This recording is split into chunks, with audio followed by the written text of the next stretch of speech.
its own congressman. Adam Powell was just began to show his weight. We were fighting to get jobs on 125th Street, fighting to get jobs in our own neighborhood.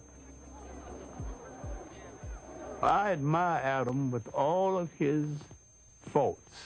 He was the best person that Black America has ever sent to Washington. He got the job done. When he went to Washington the first time, they told Mr. Powell that we don't accept blacks in the congressional dining room. And Adam smiled and said, well, you don't accept them. Well, that's your custom. The next day, Adam got the tallest and the meanest looking and the blackest of the blacks he could find and marched them into the congressional dining room as his guest and got away with it. But it was a period when we were reassessing our role in the whole of the Western world. We were tuning into Africa as much as we could and having African forums and making a serious study of African history. Black men wanted to go to Ethiopia and fight on the side of the Ethiopians, but America would not give them passports and let a single one leave the country for that purpose. And yet, Italians could get passports to go and fight with Italian forces against Ethiopia. Now later, some of the same black men who couldn't get permission got permission to go fight in the Abraham Lincoln Brigade in Spain. I'm a physician. Physician? And then why would you want to go over in Ethiopia? Well, I feel it's my duty to give my profession and, if necessary, my life in the cause of Ethiopia. And I desire and be happy to die for the defense of entire Africa, including Abyssinia. That's fine. Sign right here on the dotted line.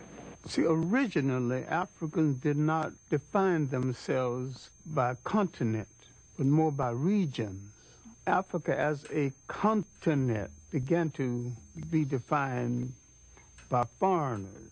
In North Africa, the Romans had a province called Afrique. The word became Africa. The history, both known and hidden, of the land where time began has been a primary focus of Dr. Clarke's scholarship throughout his long career. The concept of social order, the concept of an organized society came out of Nile Valley civilization before there was any other society that has been known to man functioning any other place in the world. The significance of Nile Valley civilization is that it was that civilization that set a standard of performance untouched by the other civilizations of the world. And people are reluctant to give an African credit for a creation that happened in Africa. They also forget that the Nile Valley stretches 4,000 miles into the physical body of Africa, and that it was the world's first cultural highway.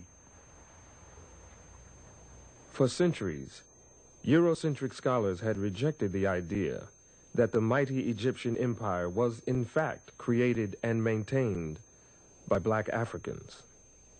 The concept that Western civilization was the product of non-white intelligence, imagination, technology, and spirituality was unacceptable, both psychologically and politically. A brilliant Senegalese scholar and scientist would shake, and many say topple, the very foundation of that conventional wisdom. His name was Cheikh Anta Diop. His research was brought to the attention of the English-speaking world through the efforts of his longtime colleague and friend.